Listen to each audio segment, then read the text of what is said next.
as a carer, I was actually losing my sense of identity and my sense of future because I was giving everything that I had to Ray. Looking after yourself just goes onto the back burner. You're so focused on looking after them. One thing that I did do for myself was I made sure that I talked a lot about my experience. I talked to whoever I could, whenever I could. And if I needed to get it out of my system and there was nobody there to talk to, I'd write it all down and then throw it away.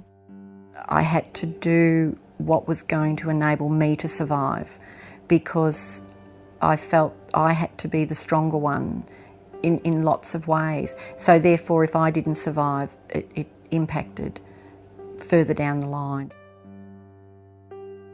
I needed to exercise. I had friends that came and sat with Ray while I went and rode my bike.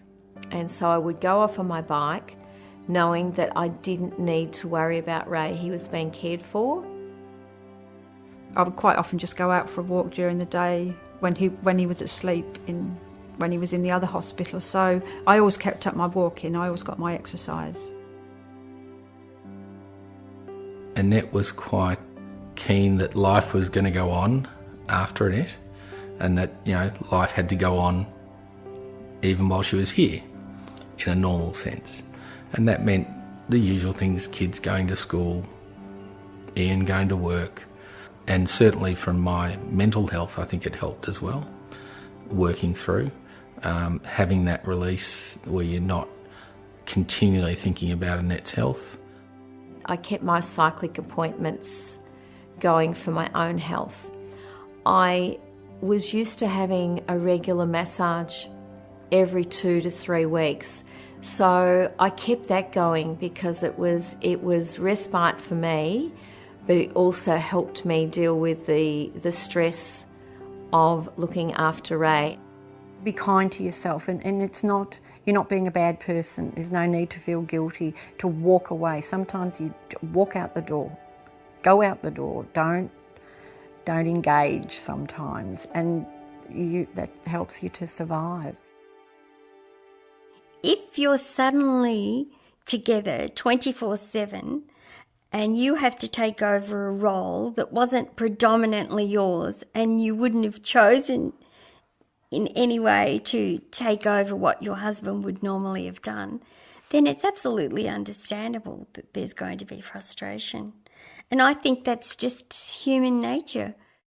We were lucky because we had a really good relationship, and at the beginning we did sit down and say, look, there's going to be a lot of anger, there's going to be a lot of frustration, we're going to shout at each other, but it's better to get it out of your system. And we said that neither of us would get upset when the shouting happened. So we were able to, get it out of our system and then, have a hug. So that having that kind of communication was a big help. Towards the end, it became really challenging because he withdrew and we lost that sense of intimacy that we have in a partnership and in a really close relationship. But the thing that kept me going was that this was a man that I loved and we loved each other and we were good together. I was always very aware that intimacy and remaining close can be jeopardised in this sort of situation.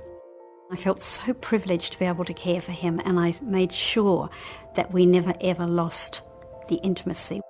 I would sit in the chair here and he would be in the big chair there, and we would sit holding hands. I'd put my hand up there and we watched television at night. We did the crossword together for many, many weeks, and I would say our intimacy increased.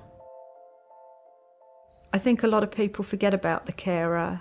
I had one friend who actually said to me, but Dave's the one who's ill. What's your problem? As if it didn't affect me. Some friends would actually come and take me out for a coffee or for lunch or something, and that was really lovely.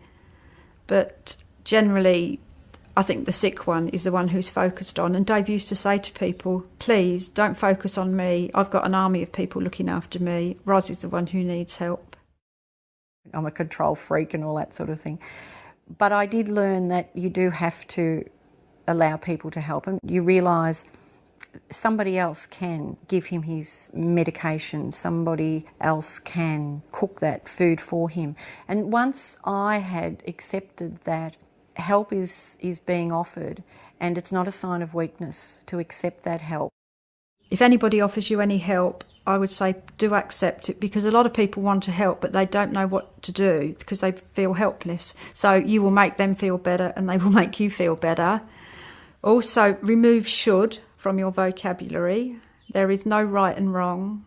Certainly listen to all the advice you're given, but don't do things that you don't want to do. Only do what's right for you.